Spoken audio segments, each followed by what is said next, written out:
All right. Well, welcome everybody. Um, if you are able to turn your camera on, it would be really great so that we can see your amazing faces and feel you in the space. And I think Marlo, you wanted to start with Yeah, some things, so I'll yeah. just hand it to you. Well, this is an amazing opportunity for all three of us, for Alexander, Laurie, and I. Um, that we have the blessing of being able to even talk about this subject. And I can just introduce myself and sort of how this came up. It came up through a Naropa University class that Alexander and I were teaching this semester at Naropa University in Boulder, Colorado. And I've been teaching this class for, I guess it's 27 years. And people are so hungry for this information. And it's been incredibly fruitful to share it. And the second semester of this class is when everybody gets acquainted with the elements, and we move into more of a diagnostic, working with diagnosis, and then finally with plant spirit medicine. But we use Laurie's book. I've used it ever since it came out. When I saw Laurie's book, I was so excited. So that's been part of it's been in our syllabus every year since then. So, but we've never had the opportunity to, and Alexander's been around the Naropa community for years and years. He was actually, I don't know how many years ago it was, Alexander, but I think it was like 24 years ago or 25 or It was something. like 98, something like that. Yeah, he was my student. So that sort of dates us. And he was, so we've had a connection for all these years. And so what we wanted to do is to discuss. We don't really have a plan. We have a sense of the relevance of this medicine, the five element foundation of this medicine, the ancient quality of it, its connection with nature and spirit, um, which I think is really important. So I think both of us, all three of us, are weaving this medicine through our own spiritual paths, I would say. So it's maybe a little different from um, other forms of five elements in the sense that I think we all agree with a sense of, you could maybe say it was Buddhist, but a sense of that we're working with the core the foundation of emptiness and openness as being where all this wonderful healing actually happens, and within the dance of the five elements. So we're just gonna start talking and see what happens here. I'm very interested. I'll tell you what one of my sort of pet interests is in this case is sort of the um, the masculine feminine, in Worsley tradition we call it husband wife imbalance, or the yin yang imbalance, this dynamic between yin and yang, or masculine and feminine, or however you want to call it, and the the importance of circulation to be happening between those two two forces, those two energies. And as we are, I think everybody probably would agree at this point in the world, we're not living in an environment where socially, politically, that is going on, where there's some sense of healthy circulation um, in the bigger picture. So that's one of my interests. I feel like there's a lot of healing that can happen with the more people understanding that these sides do not have to be in conflict, but that there's a healing possibility and potential to reach, I think, a level of consciousness for many, many, many people that could be very, very helpful in terms of showing up in the world. So that's sort of one of my heart's desires, so to speak. And I just can't wait to talk to all of you about this, Lorie and Alexander. So yeah. Beautiful. Yes, I'd love to hear. Go ahead, Marlo. No, I'm just saying that Alexander also explores many different modalities, almost more than you could name. He's really moving through many, many modern modalities, which is really exciting. And Lorie's just, well, I think if everybody read her book that's in this conversation or is aware of it or connected, because Lorie's connection with the five spirits and with the Taoist alchemy is really unique and really wonderful. So, and very inspiring. So anyway, we go from there.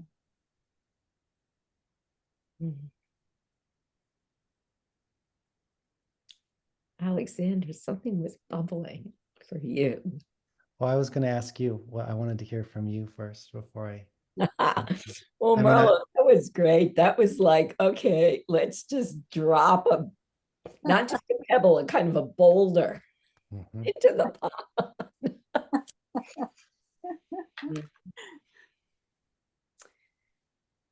pond. Well, two things. First of all, I want to add to, and thank you so much, Marla. I mean, I think I'm inspired by both of you.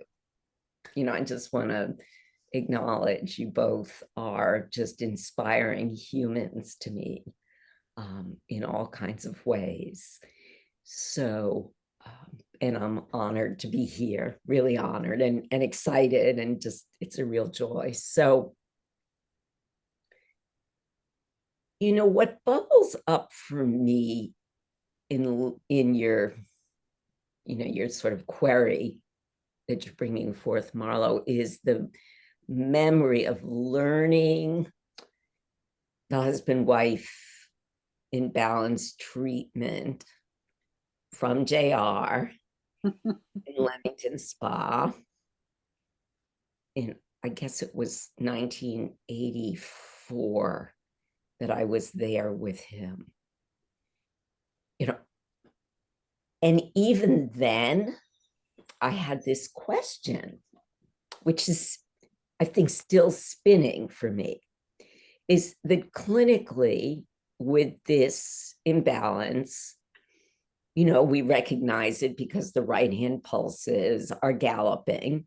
I remember him saying, like wild horses, like the right-hand pulses are just galloping. And the left-hand pulses feel kind of like they're this little tiny stream that can hardly get through. I mean, that would be extreme, but we're always looking for that. And I remember, and the idea is, oh, well, the yin's getting way too big here. The husband-wife imbalance is predicated on the idea that the yin, it's very important for the yin not to sort of outpace the yang or take over. And of course, clinically, we know that it is a problem when those right-hand pulses are all excess, and that flow between metal and water has somehow broken down. But the question for me is, we call it husband-wife, and that brings us to this sort of an underlying assumption about yin and yang, husband-wife, which I feel is worth our consideration. And for me, I would say, you're saying you brought this up. My big question, and I know it's beautifully brought forward in your book, Marlow, Singing Our Heart Song, this question of the mysterious past.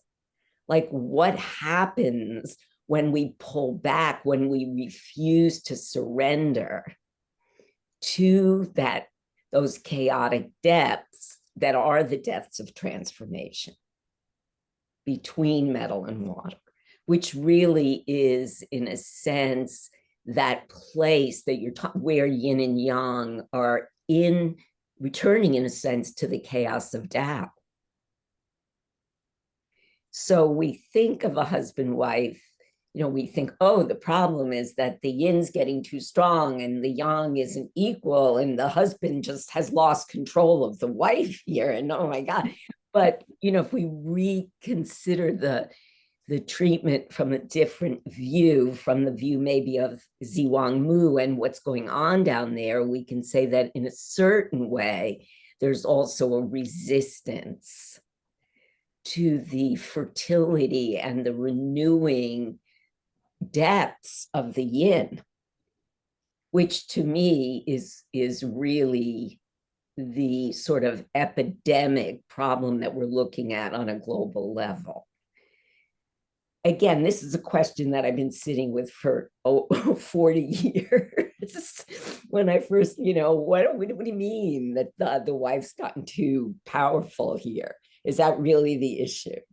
So I'm going to toss that into the cauldron. Yeah, it's interesting as I'm listening, because I realize that I haven't oriented to it as a husband-wife for a long time, because I always was a little suspicious when one thing is yin and another thing is yang. And so I think there's a way in which I think the way that Lonnie and Thea have maybe spoken about it, somehow that I stopped kind of thinking of it that way and think of it more as like the right hand and the left hand of the Shen cycle. And the left hand of the Shen cycle is a movement from yin, from the depths, upward towards heaven. Mm-hmm. And then the right has this gesture from the heavens descending down towards earth. So I think, as I'm listening, I'm like, oh yeah, like if we say that this is yin and that's yang, and then like the yin shouldn't be like stronger, we're like in a really interesting conversation that has these sort of cultural, patriarchal kind of dispositions, right? But when I'm orienting to it as from yin, from the grounds to the heaven and from the heavens to the ground, I don't know, it changes my system relaxes a little bit, and I don't feel like it's almost like the conversation changes a little bit. And then I guess the one other thing that comes up for me is in that context, when I remember Thea talking about the right hand is relating to sort of the domain of nourishment, like eating food, friendship, the side of fire that has to do with friendship, the pericardium and the triple heater and those sort of things. And then the breath. And so we have this, like the mother, father, and friends is how Thea spoke about that right side. But it's also these like territories of these basic needs, these basic survival needs. And that if those are imposing upon this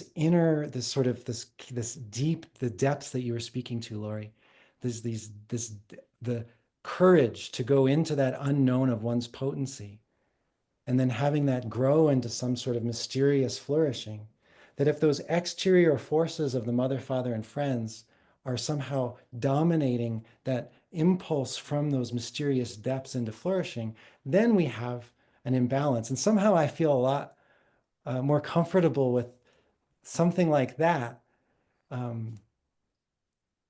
It feels like there's more nuance in that. And then it's like, so I'm curious, like, I think it'd be really amazing for us to have a conversation about the husband and wife imbalance as it sounds, because that's really juicy. And it's like, wait, what are we avoiding, and what's the masculine and the feminine? And so I could see us going there, and I could also see us looking at it in another way. And I'm open to both. But as you were speaking, that's just sort of what was rising for me. Well, I'd like to say something about that, because I've been sort of exploring this on an inner level, I would say. So when I think about, they would say the right hand pulses with the of the feminine, you could say, and the sense of, oh, this woman, like the I Ching, the old translations of the I Ching, this woman is getting dangerous, you better put her down. She's getting up too loud. She's becoming a bitch, all the rest of it. But but what I see within myself, being brought up in a patriarchal culture, very strong, is that there was never a sense that I learned, I'd say, from the women in my life, or the feminine, what could be even feminine men or whatever, that I would really honor the essence of who I am, which is over there on the husband's side. Really honor it, bow to it, say, this is my essence, I bow to you.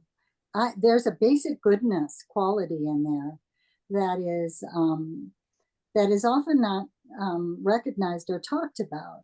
And then there's also a sense of, and I will nourish you. I will nourish you. I will nourish this essence of who I am, or who, for that matter, Mother Earth is. The essence of that. What is the core of that? And then the final one that I've really been thinking about a lot lately, having just been to Hawaii with all the volcanoes, is this essence of the fire deep within the earth. And she's fierce. She's saying, don't mess with me. She's saying, if you mess with me, then the heart is going to be full, is going to be, that sense of space that the heart is holding is going to be in danger. So I found working with that, even with myself and my own self-talk, has been really, really valuable. And when I hear other people, just on the most ordinary level, putting themselves down and not recognizing the sacredness of their own nature, their own jing, their own genetic and spiritual gifts, and not trusting those, I think, oh, that's part of it anyway. So that's been my exploration lately. And just even the fact that the volcanoes right now in Hawaii, I was just there. And it's so interesting to see the people in Hawaii are so gentle and so, at least on the Big Island. And they're saying, yeah, she's erupting now. And some of them have lost their homes because of the lava flows of the last eruption. But it's almost with a sense of awe that they say it instead of fear. And there's some sense of almost, thank God she's erupting. And I just was amazed by that. They're not afraid. They're just living there. They're going to do it. And then they honor her. They honor the volcanoes that are spewing out this fire from the earth. So, and that goes back to what you were saying, Lorie, about somehow that culture of people they don't seem so afraid of going down into the womb tomb of the Great Mother. They actually seem almost eager to move down there and explore around. And the fear is more like awe, and there's not so much interruption or disturbance in the outer world that is stopping them from exploring that and going to the edge of the volcano and making offerings or whatever. And I found that was really, really profound as well. Yeah.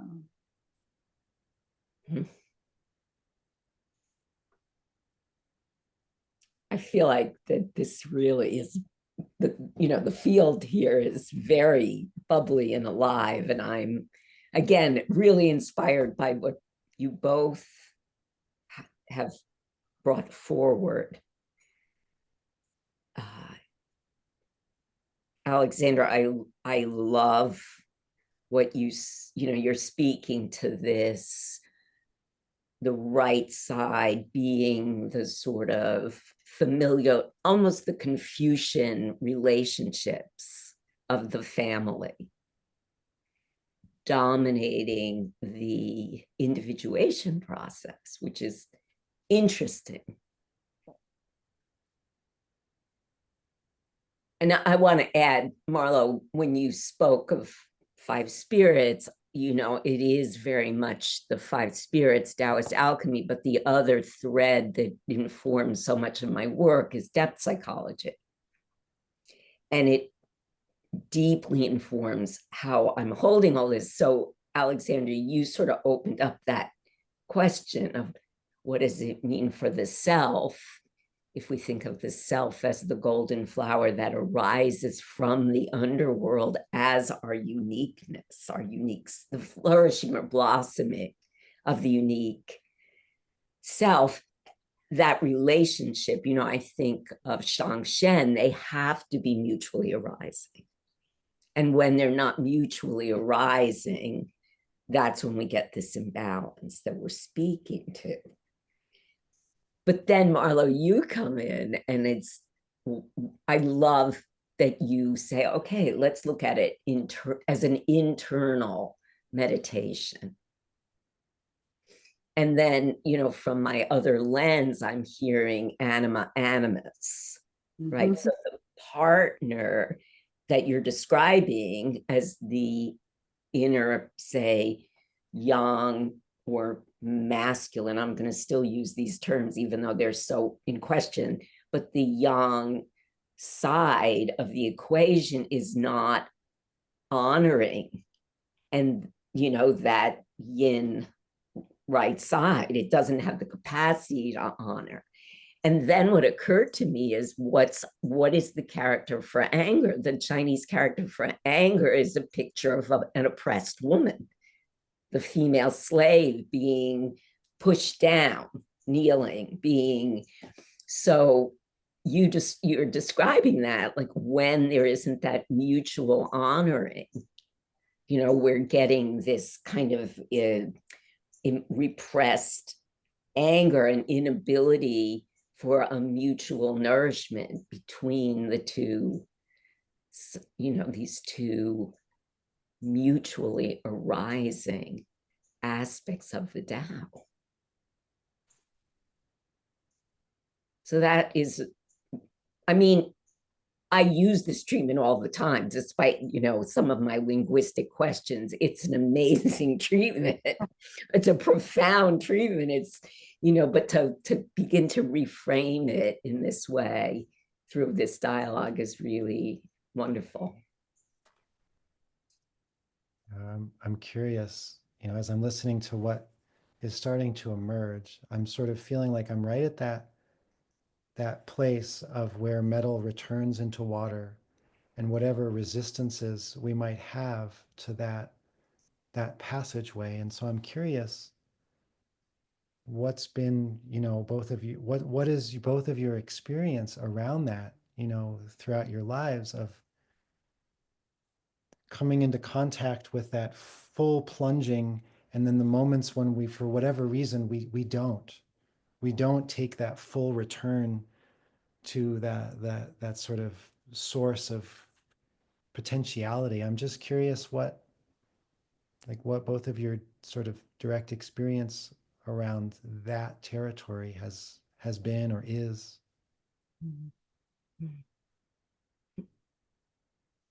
I think personally, again,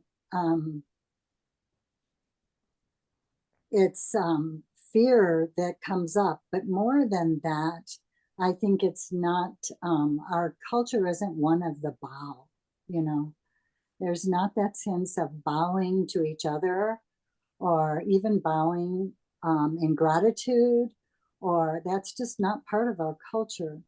So that sense of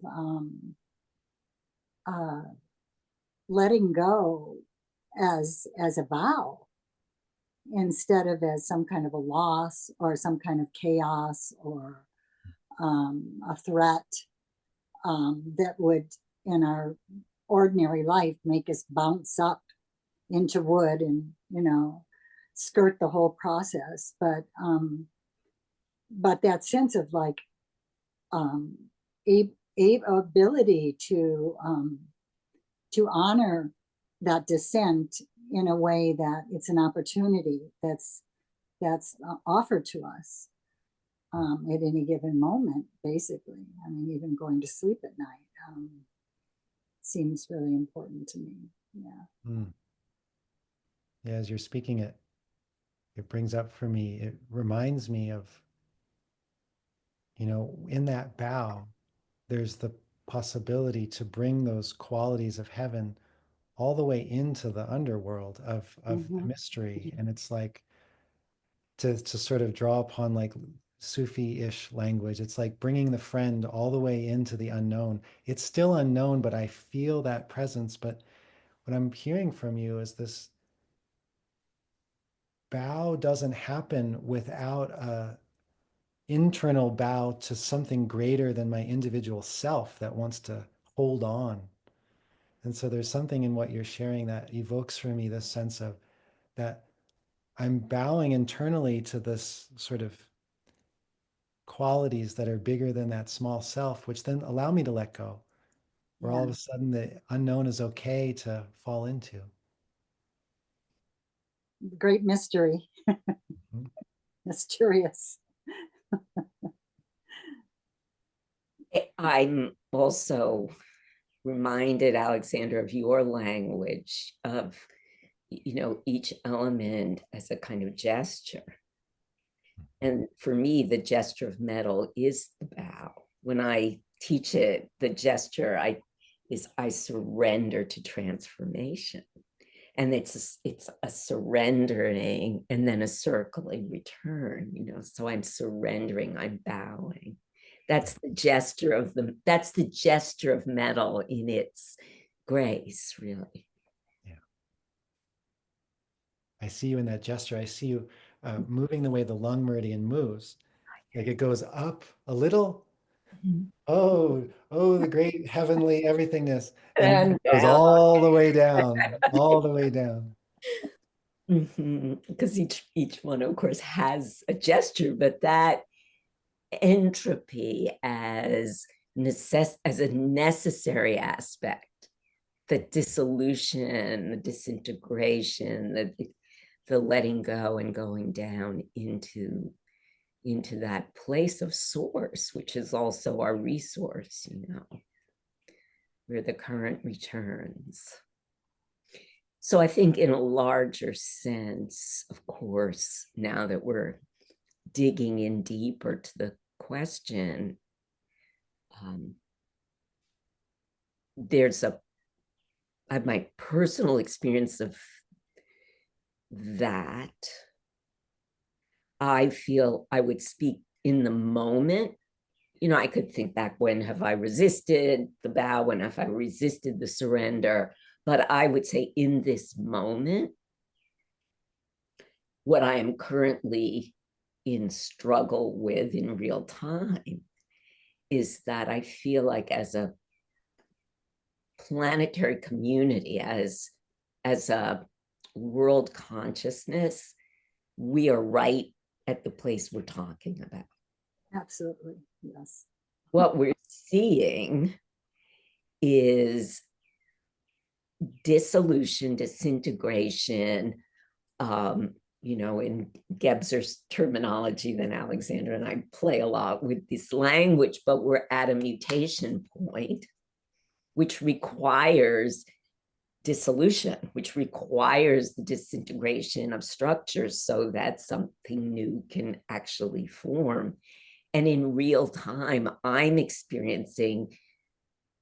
getting terror rushes, I'm getting rage rushes, I'm getting all kinds of big responses, chi responses to watching the way the disintegration, it's like, that's not happening the way I want it to happen.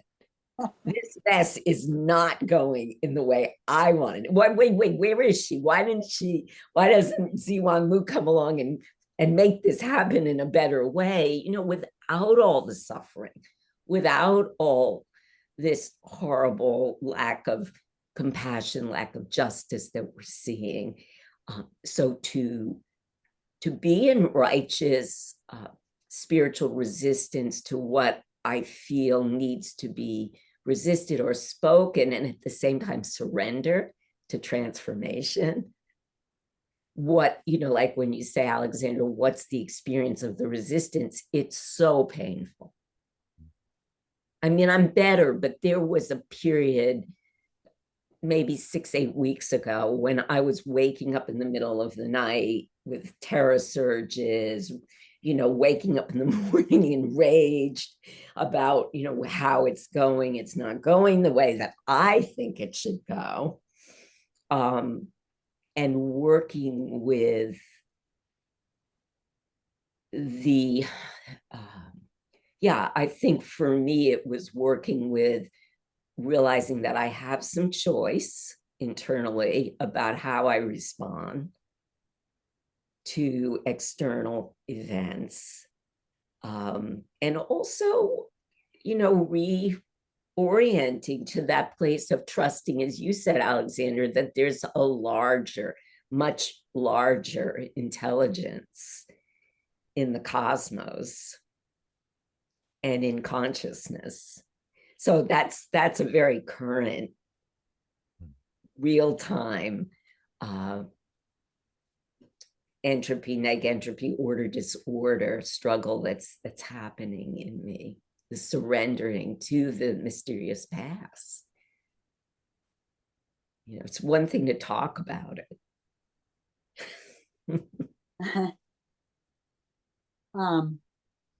I can really relate with what you're saying, Lorie.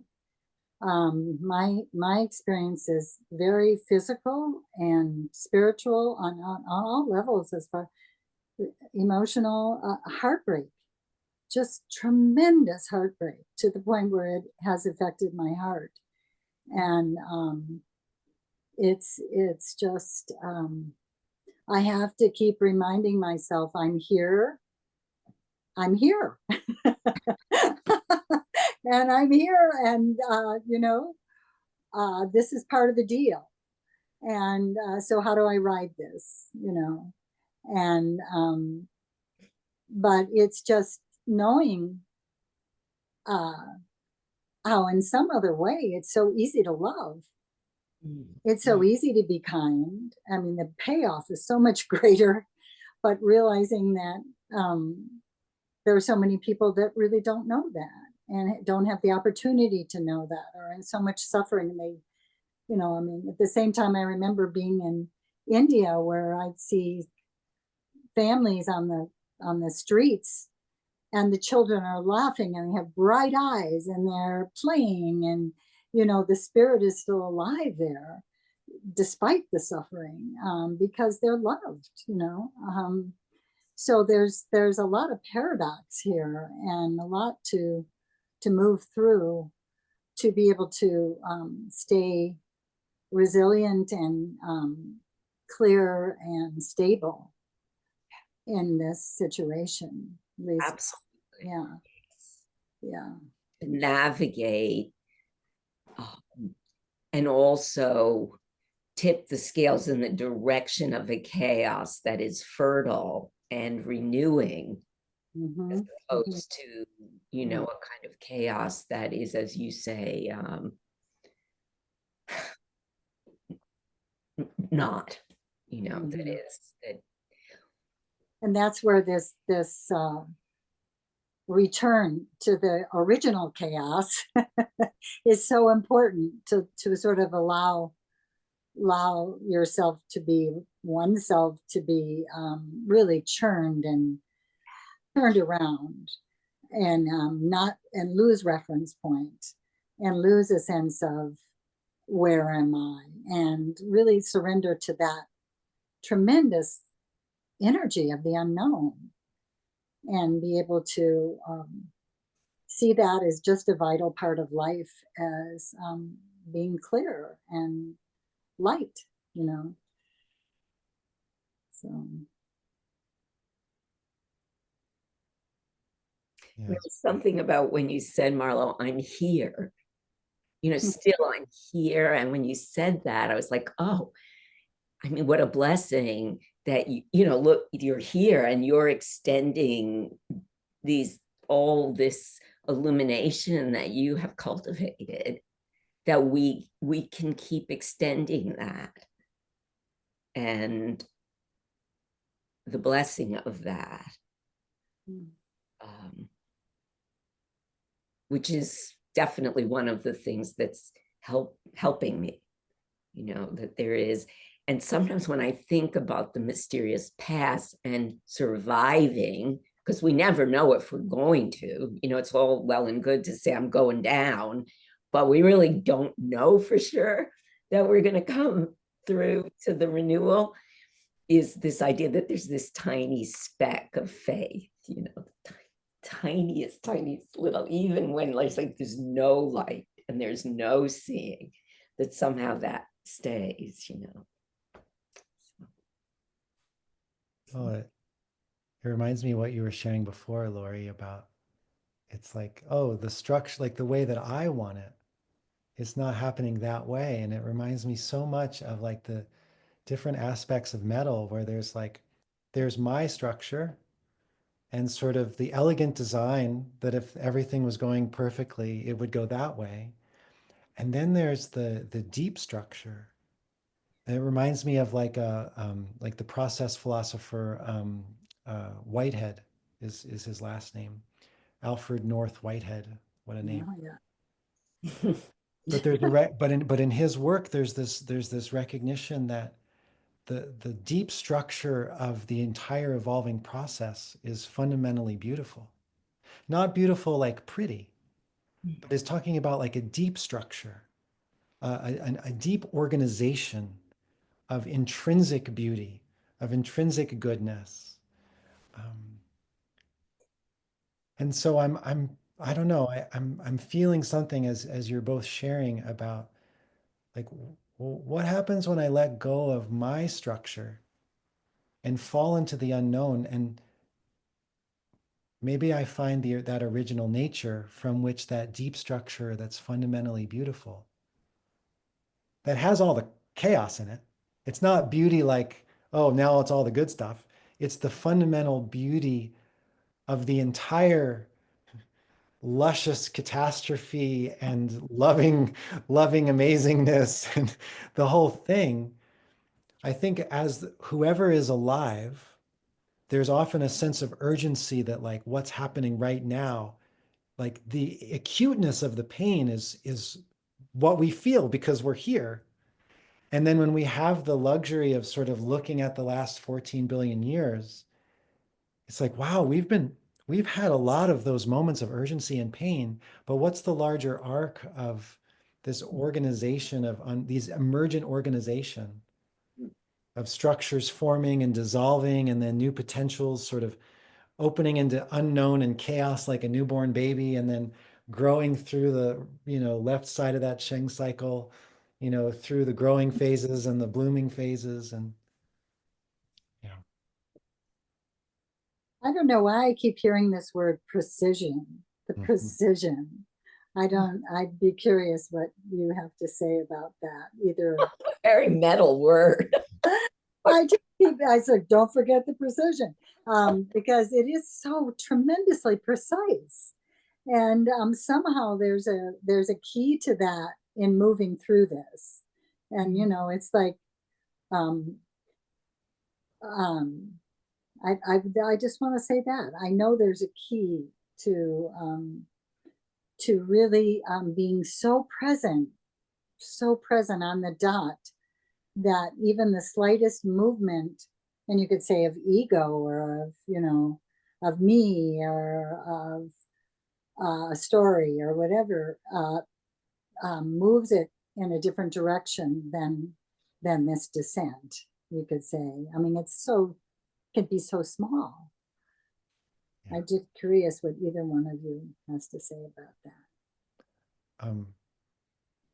What comes up for me is like, first, the wanting to acknowledge that unnecessary suffering is unnecessary. So wanting to just like set that as context, like Unnecessary suffering is unnecessary.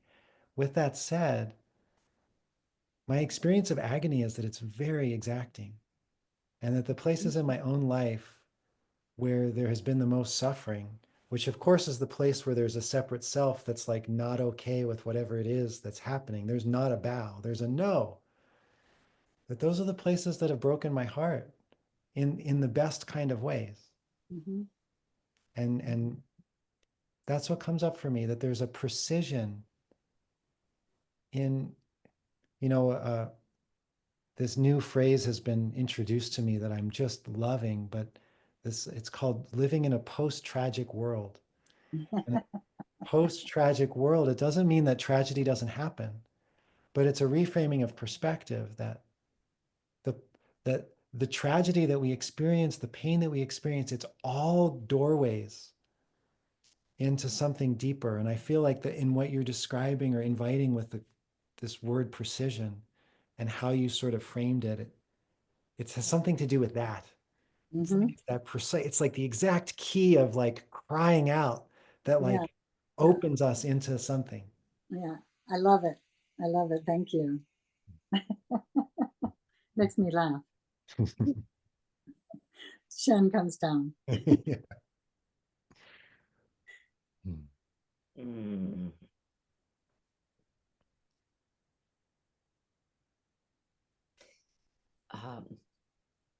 In listening to you both and responding to that word that you've sort of tossed into the field here, Marlow, I would say what comes, as you know, humans who hold needles in whatever needle we hold, you know, whether it's your calligraphy brush or an acupuncture needle or just finding the word that touches the heart in the moment, right? Or the tea, the exact right brew that you pour at the exact right time, right? That there's something about that that's really useful right now. But I mean, at this point, I feel like we can't talk about personal individual healing without talking about the zeitgeist, like what we're all, the energies we're all being bathed in or bombarded with or whatever. So the response, whether it's in the treatment room or it's in the cultural or consciousness arena of our experience with the needle, feels applicable. Because if you insert the needle, and this is the amazing thing, that if it's not at the right point, I mean, this is what's right, because we say, well, there's no right or wrong, but there is, because if it's not the right point, at the right moment, to the right depth, with the right needle, and the right intention. It's so good. So, I mean, I think in a way that you've brought forward something that's been present for me, but I haven't actually articulated, which is like as we make a move or a response, or we make a decision about response, that the times require that kind of precision of response Mm-hmm. and intervention. Because otherwise you're just wasting chi, because you're dipping a needle into like a field that is so chaotic. Yeah. But if we can keep tuned to these moments, the kairos, this moment to take this action, or influence, bring the needle to this event, that it will unfold as it's, just like JR would always teach, like, we're not making anything happen. With a 5 element or spirit level approach, we're not making anything happen. We're simply clearing the space, creating the conditions for that underlying perfection. Mm-hmm. to become manifest, to do what it needs, to do its dance. That is a Buddhist teaching, I'm remembering. It's the right place, the right time. That's skillful means. Just applies to everything, that's all. Yeah. And so it sounds like also what you could be pointing to is maybe you're intending to, but what I'm hearing is that whatever is occurring in this moment as a collective of human beings in a world such as this, in a time such as this, with all the events that are occurring such as they are, that all of that together is a mighty fine needle that is excruciatingly exacting in all of the perfect ways. I start to have this feeling of like, you know how like bees when they're like flying in I don't think you say a flock, a swarm, like a swarm of bees or like a flock of birds. It's like as you're speaking and talking about this needle, it was sort of arising, like orienting to the whole, like the whole social dynamic as like this flock that's somehow like chaotically but yet somehow beautifully like orienting into this perfect needle that but it's like the kind for many of us, you know, those moments when we get acupuncture, sometimes the needle goes in and it's like, oh, that's intense, but like I'm healing. And then there's other times it goes in and it feels like we've been like struck by lightning and we just begin crying in pain, but it's not actually from the physical pain, but it all kind of happens at once. um, all of that kind of comes up as you're sharing. I'm like, oh yeah, this sure is a precise moment. Yeah. And we kind of all knew it was going to happen, but it was like, or at least I've been like, okay, it's going to happen. But again, like you're saying, Alexander, to remember there's a precision here. Yeah. I'm wondering, I don't know. I'm wondering, can we like see it, if anything's cooking out there in our listeners? Yeah. Oh, same thing. Anything? Oh.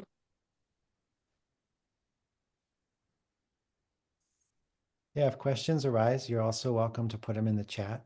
Um, if you want to speak, you can also raise your hand or just jump in. It's totally fine. It's also fine to just be here because we're recording this. This will be available to all the humans out there. And so your presence is really supportive, whether you're in a place of speaking or a place of just holding space with us and dropping in together. Yeah. Thanks for acknowledging that. I feel that it's lovely to see those faces. Listening. So is there anything else in this particular territory that wants to bubble? We can always see where this leads us into a sort of an adjacent territory, or we can continue to go in. I'm just curious what you guys are feeling.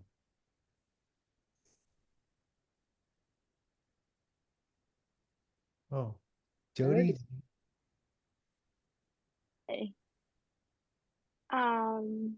I guess like what's coming up for me, and you guys have all spoken to this quite a bit, the kind of resistance to the direction of this needle that we're talking about, and um, while also like knowing you three and learning from you three, um, being able to grasp what you're getting at as well, but trying to think about how to bring this into like a clinical reality because so many patients are coming in, feeling the distress of the descent, and I'm wondering any suggestions you might have for that. It's a great question, Jody. Like, how do you really do this in the treatment room? Yeah. And yeah, acknowledging how how much people are affected by these energies. Well, what comes up for me is one of the things that, I felt was imparted to me in the teachers of the five element tradition was this sort of very basic, and Marlow was speaking to this too with using the words basic goodness. That at the bottom or the foundation of the five element tradition, it's rooted in wholeness. I mean, JR was an osteopath. An osteopathy in its origin, which is a mixture of Western science and uh, um, indigenous medicine. The father of osteopathy was combining both of these together. That the origins of osteopathy before there was more of a focus on, for some, on medications and things that sound more like a Western doctor. Everything started from wholeness. And to me, that came through JR's legacy. Sometimes I think it's brought forward, sometimes I think it's forgotten. But for me, it's always been the center. And so when I'm working in a clinical setting with human beings that are coming in that are distraught, my orientation is to invite them back to a place in them that's already whole, that actually doesn't have a problem with what's happening. That doesn't mean that there's not a recognition of action needing to be taken.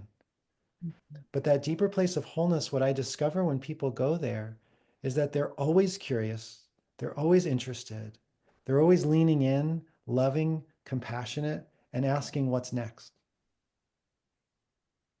It's the other places in us that flip out and often we identify with. So, what I'm often wanting to do in a clinical setting is using language, presence, and whatever modalities I'm working with to support someone to embrace the places in them that are hurting and scared and freaked out, but from a place of wholeness. Because it's from there that I think we can enter into the chaos in an unflinching way, not because we're holding ourselves to not flinch, but because wholeness doesn't flinch. And it's also able to hold the places in us that do flinch and carry those along with us so that we're not bypassing, but we're also able to move forward. And what I also, I'll just say here is I find that wholeness is okay with everything it encounters, but is also in the world and can recognize, I want to be a force of change. So it's not just like everything's all good. There's an active passion towards my unique unfolding of my destiny to bring more of the truth, beauty, and goodness into the world. And so that's what I'm trying to support my patients or clients to do as well. So they feel empowered no matter what, no matter who they voted for. Because we need that also for people that think what's happening right now is great. Everybody needs to connect with wholeness so that we have more perspectival freedom. So, Alexander, I love what you're saying. And also, Jody, and you can understand this, coming from not working with a needle, but working with plant spirits, that the wholeness becomes interrelatedness. And that when I am giving a plant with somebody in a situation you're talking about, there is a completely, and this is a gift. It was like a blessing, but it is, I have absolutely no doubt and complete faith that that plant and I are, that it's just coming through, that there's no separation. So there's no sense of, is this going to work or is that not going to work? Or there's no doubt. And there's no thinking going on. It's just having put together whatever I'm aware of at the time with that person and their situation and everything, all my training. But when it actually happens, just like a needle, the energy comes through, and I just trust it completely. And I don't know what's going to happen. And that's also part of it. It's like a jump into the unknown or a jump into the ocean. And it is for me as much as for who I'm working with. And it's just, that's where the magic for me happens. And again, it hasn't, I've gotten out of the picture. So it's awesome. And it's the world is alive and speaking all the time, in every way possible, you know, whether it's a deer coming up to the window or I remember I was in a treatment one time with Alexander. Do you remember the dog barking, Alexander? I do. Yeah. A dog barked and it completely flipped the treatment. It was the perfect needle. And Marlo, can I say the treatment, what the treatment Yeah. was? So just because you brought this up, it was a husband-wife imbalance, and the dog barked and it broke the quote unquote block. It was amazing. It was just like, I was like, well, I use dog barking spirit medicine. That's my main That's exactly what I'm talking about. And I know you know that about me. But it is that real. It is that on the spot, or that precise. It was a very sharp bark too. It was not one of those woofs. No, it was no woof. And I mean, you laugh, you know. your clients, they're not like, they're not going to be able to like pay you. Like, I'm going to pay you $80 to like surprise me with barking in my ear, you know, in the middle of a session. Like, we just need to rely on the non-human world to like interdependently, like, you know, support our healing process. It says like it just shocked you right through. Amazing. I'd say for me, Jody, I'm resonating a lot with what you said, Alexander. I think the way that I've actually been using this phrase, radiance as resistance. That a lot of domination and oppression depends on the sort of eradication of spirit. And there's some of that happening. Some of it, I think, is quite intentional. And some of it is not maybe intentional, but I do think there is some that's intentional, because it's an old story. I mean, that's a playbook. You know, you eradicate or you dominate people's spirit, and you've kind of got them, you know, in they're dominated. So if we think of really saying we're tending the radiance of our patients, as you know, you're using, Alexander, the phrase wholeness, and I love that too, but I mean, to really say we have the, you know, people will think, oh, well, I can't shine too brightly, you know, I shouldn't show my light too brightly because that's like ego, or I have to just stay. And I've been really speaking to people about that. In a way, part of our soul mandate now is to shine, especially that the Shen, that light is of the heart, is what will guide us through some of these challenges. So to see that, to see a patient's radiance, to see their radiance, their own, it could be fiery, it could be, you know, a kind of a more subtle illumination, but to see that in alchemy, they say it takes light to make light, or it takes gold to make gold.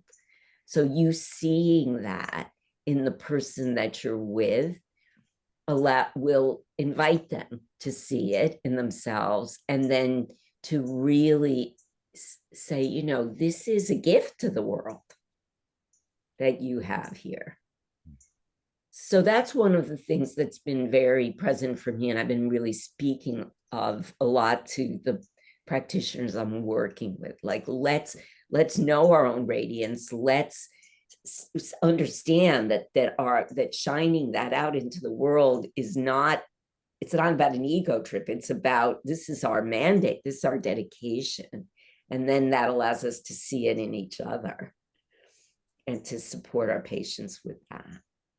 So that's that's been very up for me these past weeks and months, maybe more consciously than in the past. I like the word radiance because, you know, I use the word wholeness as like a catch-all for like all these different qualities, but radiance feels like there's a precision in this context where, you know, it has a source and it also has directionality.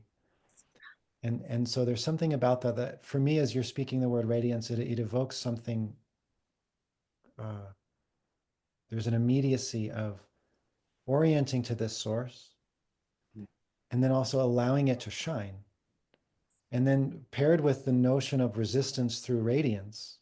I don't, maybe that's sort of what you said, something Yeah. along those lines. Yeah.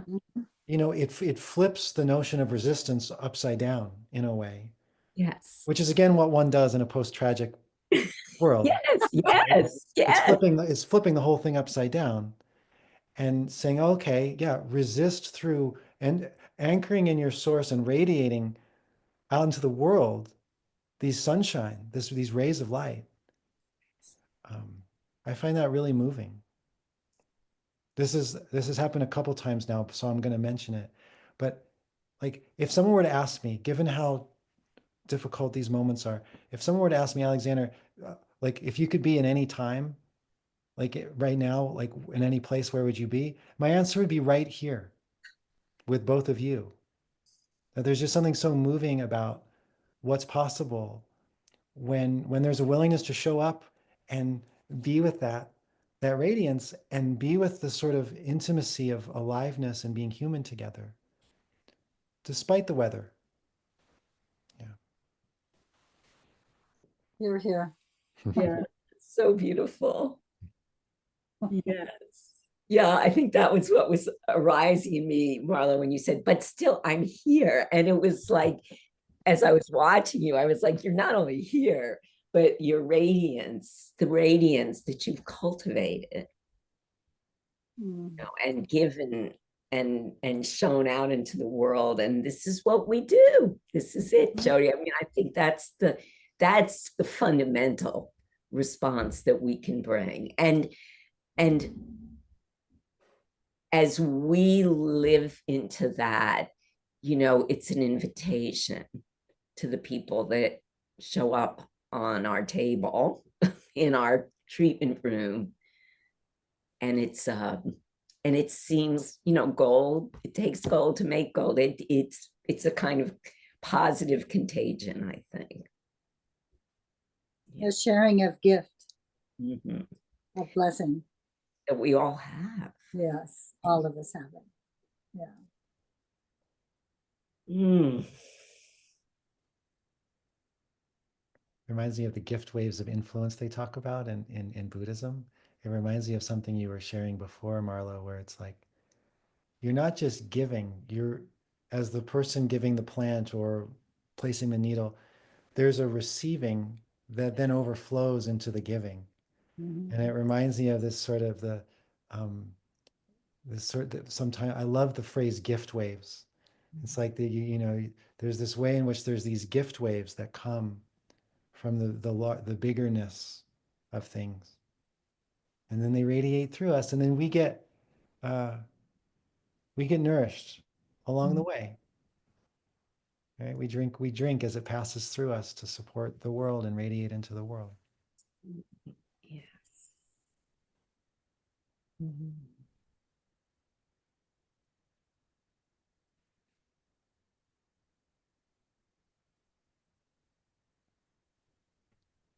Yeah, Mary. Hi. So I'm in Alexander and Marlow's class from Wisdom of Five Elements 2. And we've had the opportunity to work with plant spirits lately.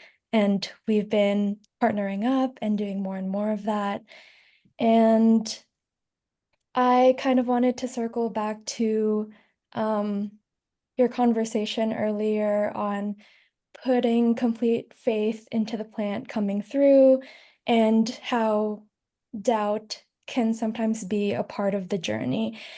And as someone who's newer in working with this, I've felt doubt come up for me at times. And in some of the partners that I've worked with, um, one of them has kind of expressed being skeptical in the medicine.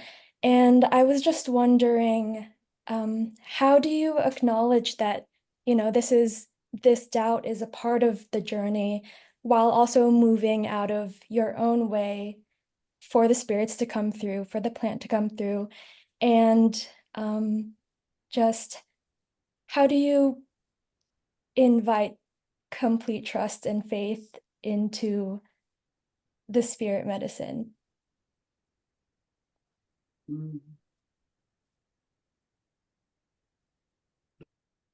Well, Marie,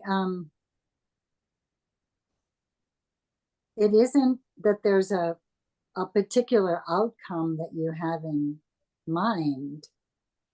So, and it's not, it's like the plant is like a jumper cable to a much, to both heaven and earth. It's like I was talking about before, it's an interconnected situation. So, from that point of view, all you're really trusting is, again, we're back to the sort of basic goodness essence, or you could even say the essence and then the blessings of heaven and earth basically coming together. And it's fine if people doubt. There isn't any problem with that. I mean, it happens in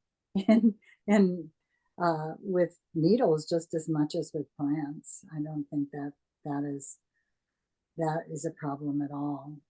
I think it's that when you're in that position that you don't hold that doubt in your own heart, if that makes sense to you. Mm. And whatever Alexander and Lorie have to say about that, yeah.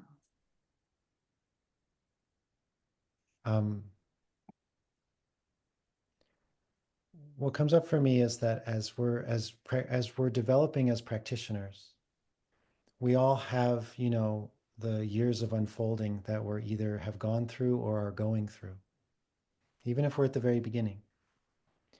And to me, the dissolution of doubt comes through direct experience in my own healing process and in my own direct experience with people that I work with. But more than anything, like when I heard Marlow speak that, I heard someone speaking from direct experience. They're actually, and I'm not going to speak for Marlow, she may have a different sense, but when I was hearing her, I was like, oh, she doesn't even need faith. Like faith isn't even I didn't feel faith in what she was saying. I felt direct experience. Mm-hmm. Mm-hmm. Mm-hmm. Now, I think I was pretty ambivalent around whether people actually heal for the first 8 to 10 years of my practice.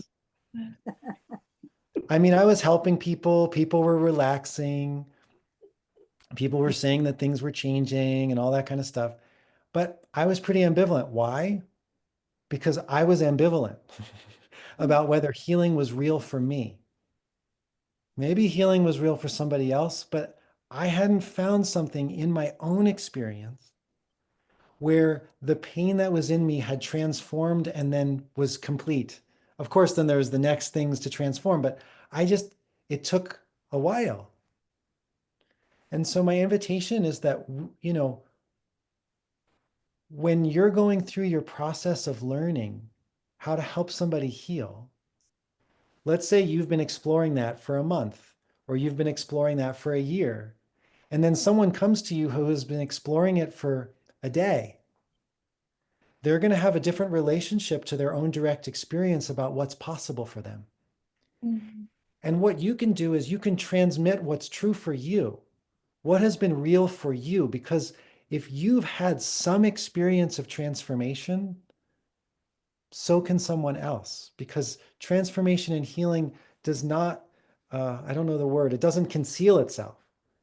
If you can get some, your next door neighbor can get some.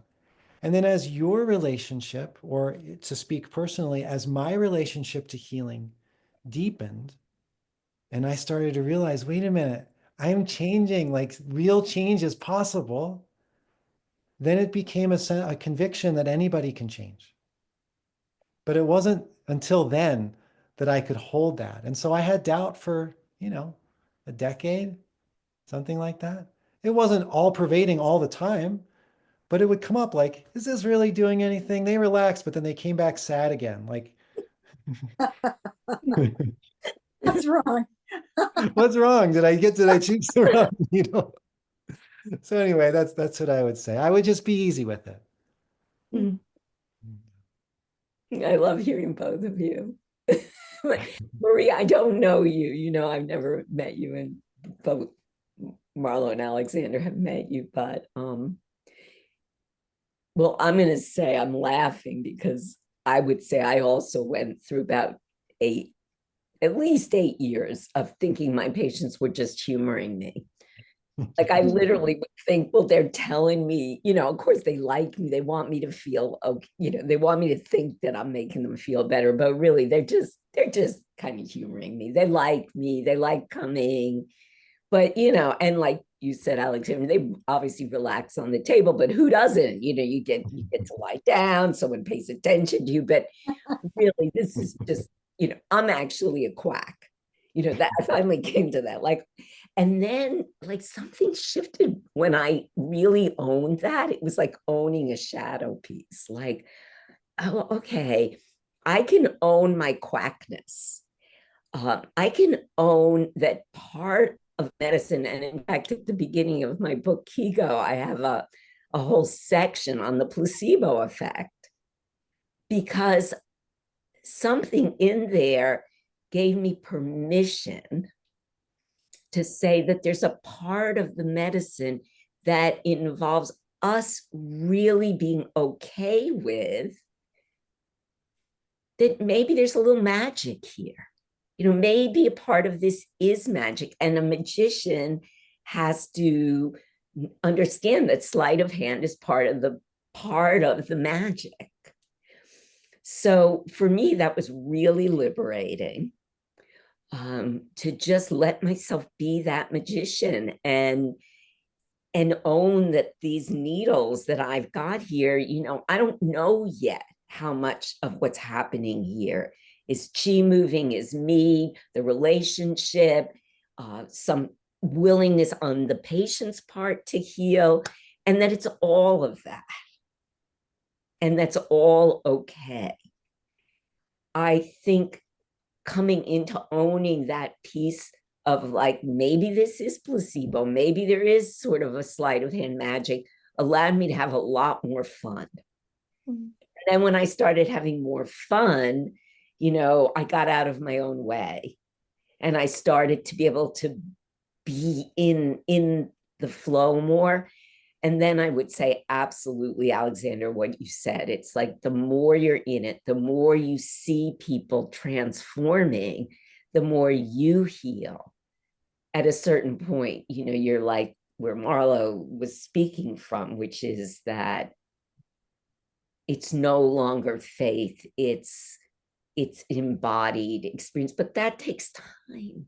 Mm-hmm. You know, that doesn't, you can't even think you're going to get to that place. I mean, what do they say? 10 years, you know, you begin to whatever. You don't have to put a number on it, but I would say the turning point for me was letting it be whatever it is, stopping trying to micromanage. Did I really do something? What's happening here? But trusting that the medicine is happening. And the Chinese character for medicine is the spoon with delivering, but it's also the hand. The hand's included in the character.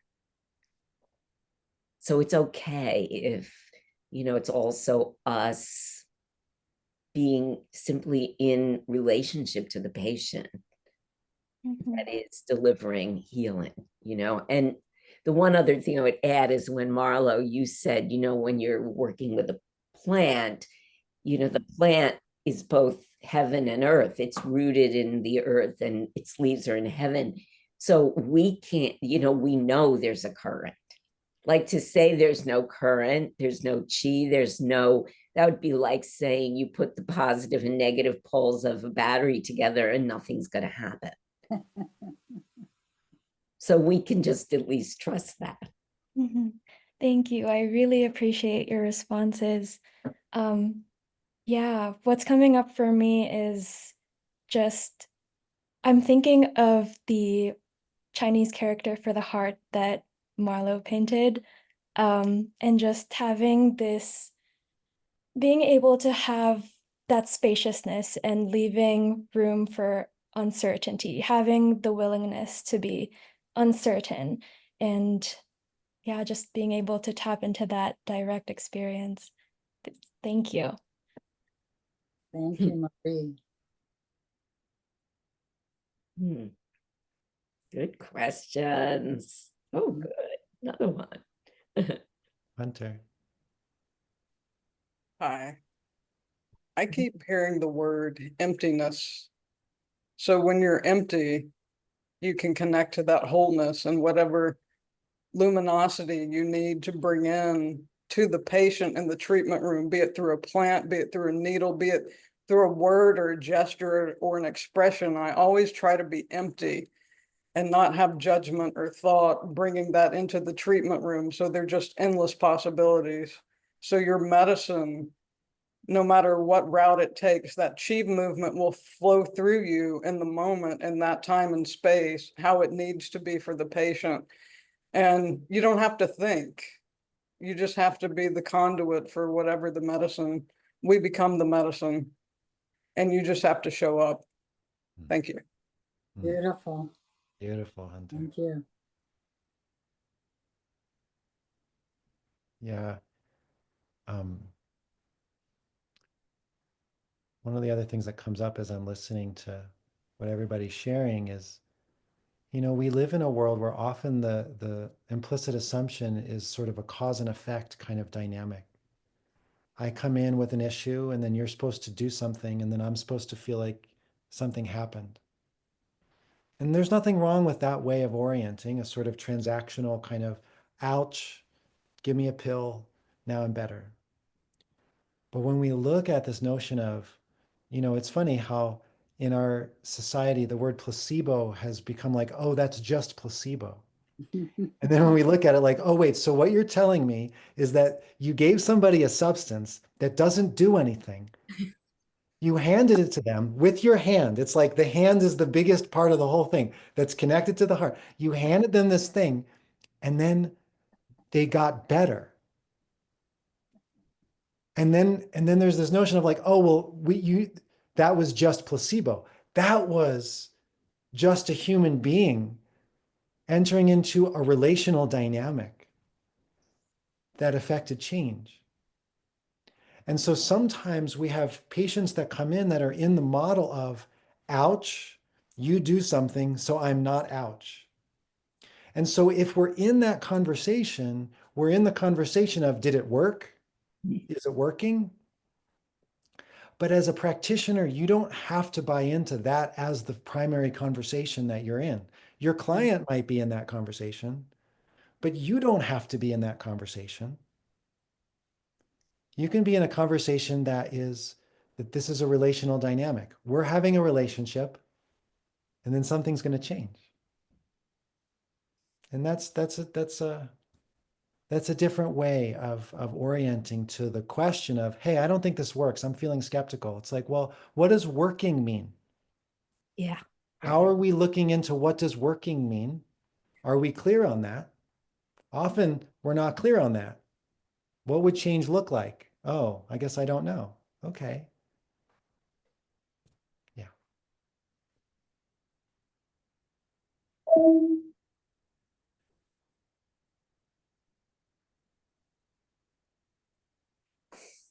Jody. I'm trying to, I guess, wrap my head around what you just said. And are you saying that going from patient comes in with a problem and I fix them to I enter into a relationship with this patient and something changes, the kind of operative differences being a focus or an emphasis on the relationship and then not having an intended outcome necessarily other than transformation? Well, in terms of whether there's an outcome, that's something that has to be determined in the relationship.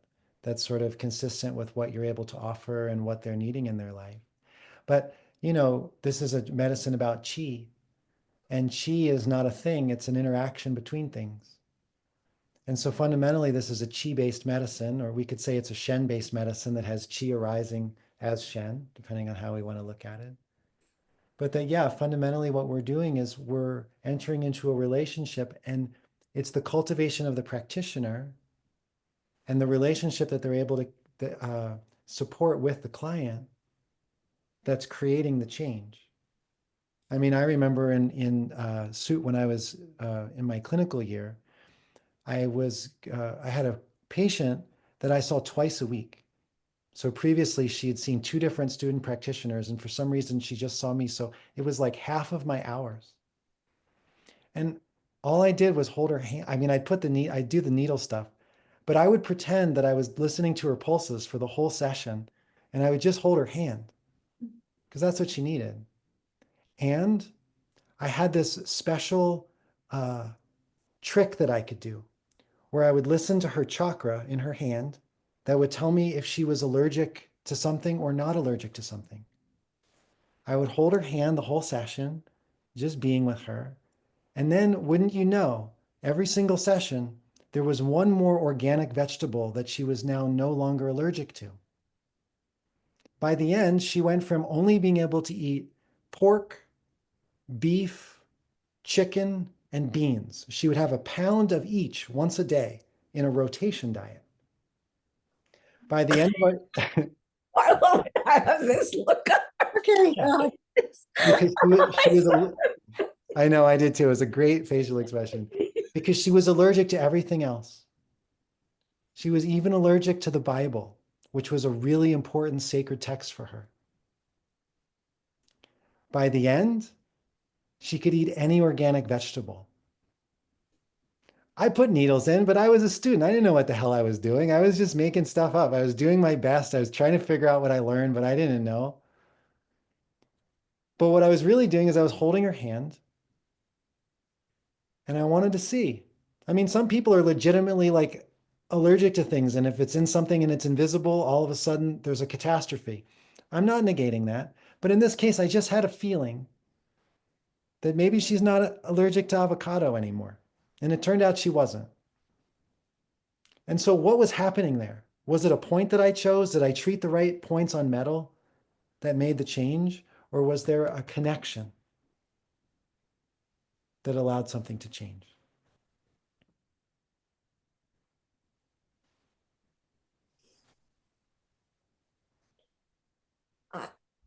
I just want to circle back, Jody, to your question. I love what you just said, Alexander, and it's a great story. A great story. It's amazing that you did that when you were still doing your, student clinic. It's just, and I wanted to say, Jody, that I feel like it's important to acknowledge that one of the, sort of arts of the medicine is to meet the patient where they are. So if, I'm totally where, Alexander's talking, cause and effect, it's like we're in a multi-dimensional relational field with our patients. That's kind of integral reality for me. But a lot of people may come in a much more, what we might say, mental causal expectation. And I think it's perfectly valid to say to a patient, what are your goals here? And even maybe after 2 months of working with them, to go back and say, well, let's reevaluate your goals.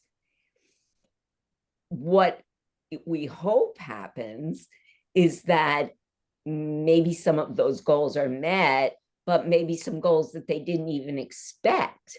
And you might be the one to point that out to them. Like, you didn't mention this when you came in, but I'm noticing that you're telling me you're getting along much better with your partner. And that, wow, what about that? And until eventually we want people to get to the place where they understand what Alexander's saying, that we're in this multidimensional field of chi where we can't predict goals. And that's a good thing. But I wanted to say that it's also okay and maybe even necessary to begin with certain patients for who will feel most comfortable and most seen if you ask them what their goals are and you really take that seriously until you don't need to anymore. Because that can also be a tool, and I mean, I would say don't use it very often at this point, but it's still there for me,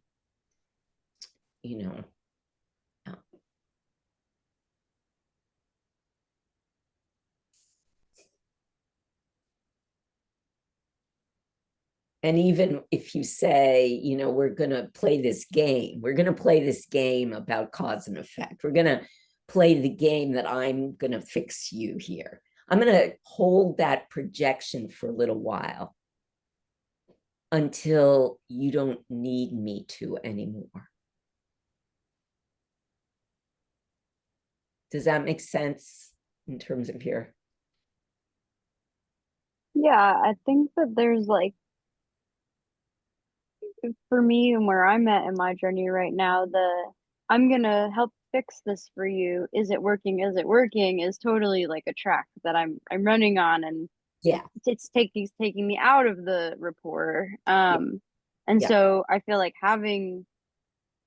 knowing that I can engage in that with my patient while also running the rapport as kind of the default track that I'm on with them underneath that feels like the safest bet.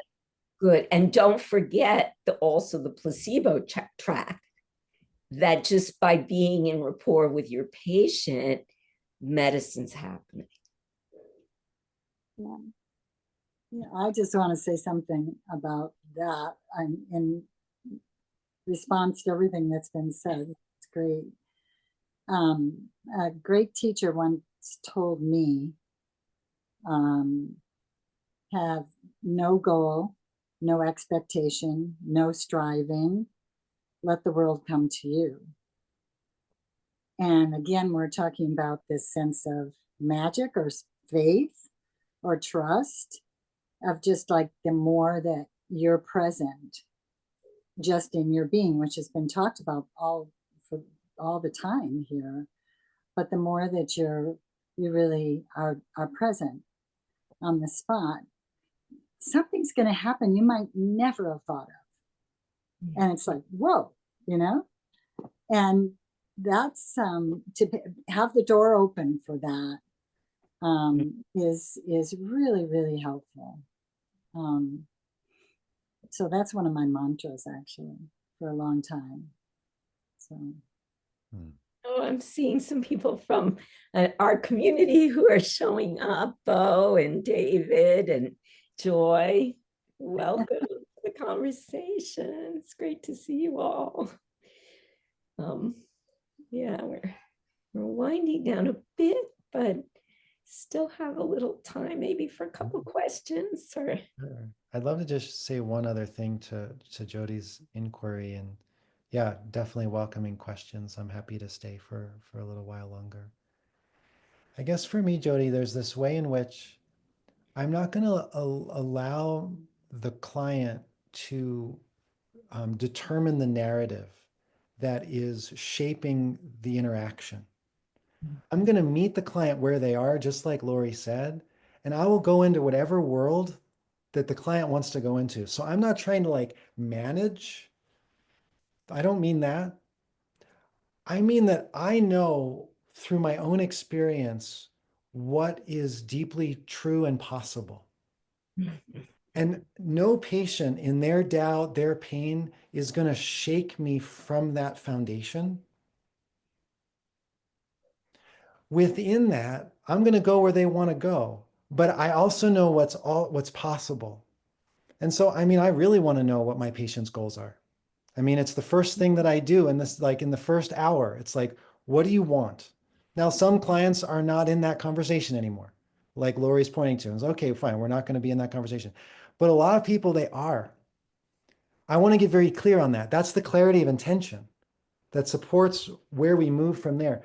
But I'm not going to let that shake the deeper container of what it is we're doing here. They're not going to tell me what we're doing here. Now, part of what we're doing here is being in the unknown. So I'm not talking about some sort of like masculine certainty about like we're going here and going there. Like it's like mostly mystery and a whole lot of wholeness, and then a desire to meet the person and unfold together.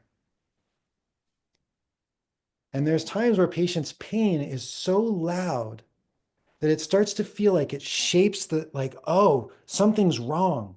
I'm in Boulder, dude. People come in with like a bag of supplements from like 50 different practitioners. Everybody is trying to fix what's wrong with them. And sometimes I've been the only one to say, and I'll be explicit with them, I'm not playing the game of how are we going to fix you with your 51st practitioner. yeah. And I want to know where they want to go and how they want to get help. But sometimes that's what they need. Like, hey, you're not a problem to be fixed. That's so great, Alexander. I love that.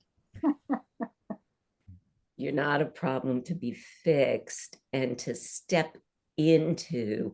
There's something, I mean, this is a whole thing, but to step into the possibility that, like we're saying, even about how the dissolution is happening, and it's not happening the way I think it should happen, and there's too much, this is all wrong or whatever, but to step into the possibility of perfection in this moment, perfection including the possibility of change.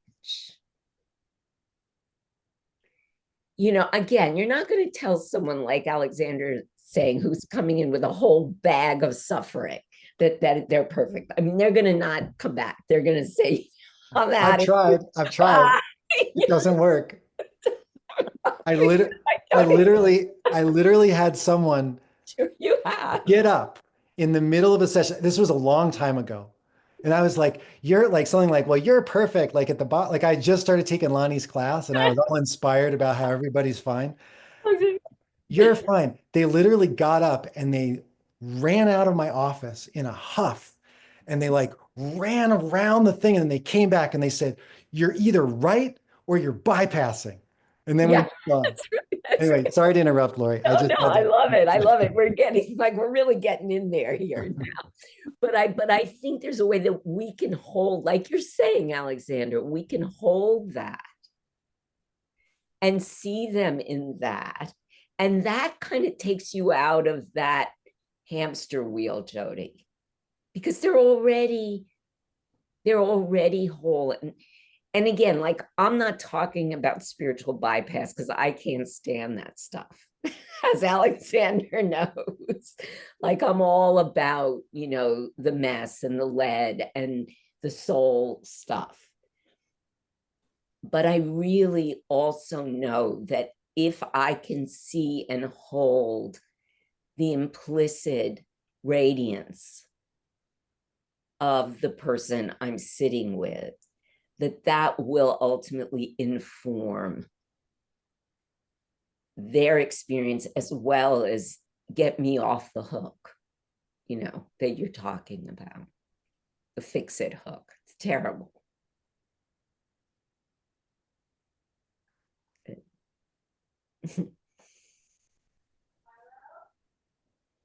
Come in. Another person.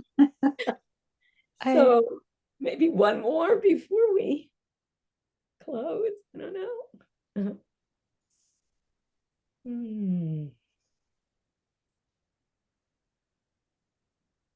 I just wanted to share a quote that was reminding me of this conversation, and it's by Parker Palmer, if it's okay to share. Yeah. He says, "The human soul doesn't want to be advised or fixed or saved. It simply wants to be witnessed, to be seen, heard, and companioned exactly as it is. When we make that kind of deep bow to the soul of a suffering person, our respect reinforces the soul's healing resources, the only resources that can help the sufferer make it through." And hearing you guys talk, this whole practice has felt like a deep bow to the human. So beautiful. Thank you, Marie. Thank you, Marie. Thank you. I feel like that brings us all the way back full circle, Marlow, to what you said about the husband-wife, the problem of the breakdown between, the right and left and yin and yang and whatever, is that, it's also an internal honoring in that same way. Just that, what, you're reading in that poem, it's witnessing ourselves with that same and each other. Getting down to the real basics here.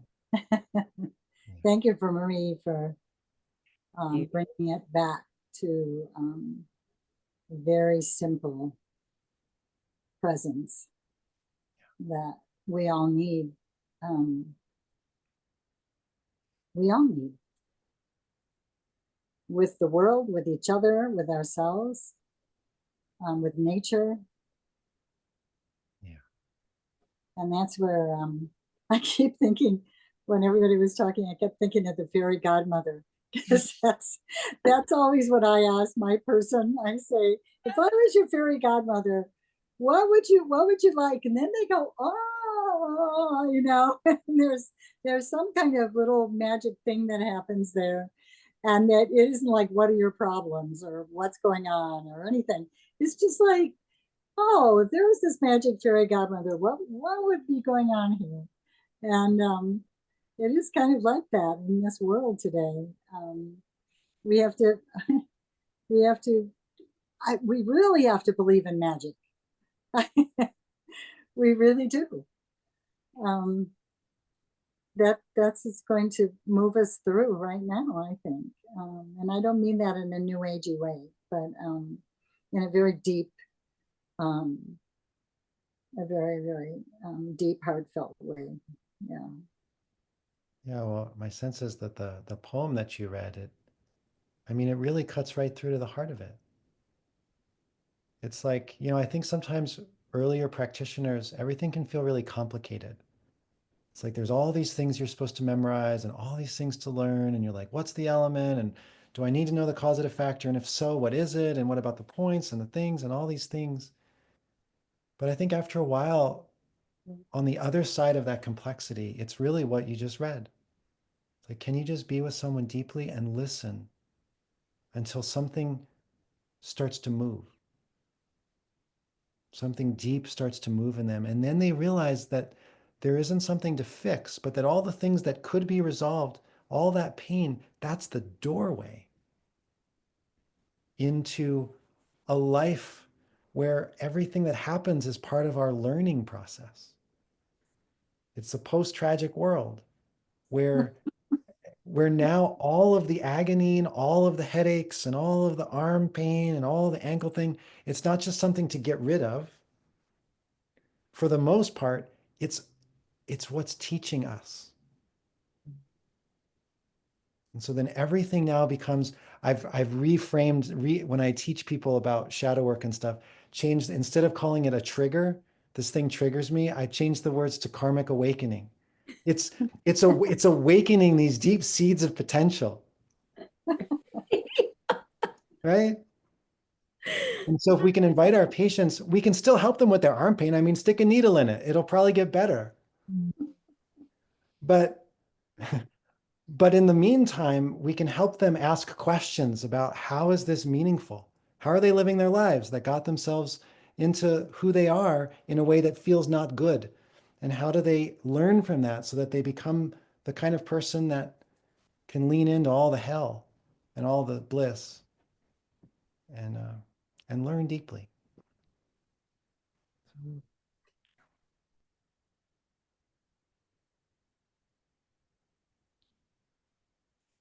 Any final words before we wrap this to a pause?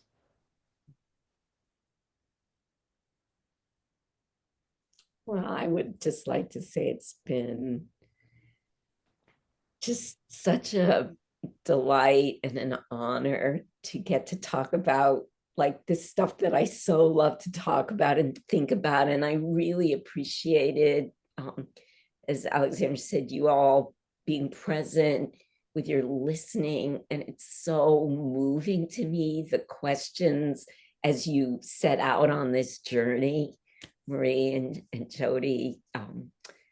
What an honor to be able to talk about this, and I just am like, my heart just swells open, that you're beginning this journey, all, as practitioners, Hunter, all of you, all of us, because the journey doesn't ever stop being new. And I've learned so much just from talking to both of you, Marlow and Alexander. As always, Alexander, just really wonderful. Thank you. This has been really, really beautiful, wonderful, evocative, inspiring, joyful. And I hope we could do it again. It's really, really fun. Yeah, my idea of a good time. So thank you, Lorie and Alexander, for playing, and everybody else for participating as well. And somehow this could go on. Yeah, I was thinking that too. We can work it out. We can continue in some way. Yeah. Beautiful. Well, thank you, everybody. Thank you so much for being here. And I will put this recording up so it'll be available, and I'll make sure that Lorie and Marlow has it, so that everyone who ended up here, you can also have the full thing if you want to go back and listen. Right. And may whatever healing has happened during this time, may it be dedicated to all beings. Yeah. Thank you, everyone. Bye-bye.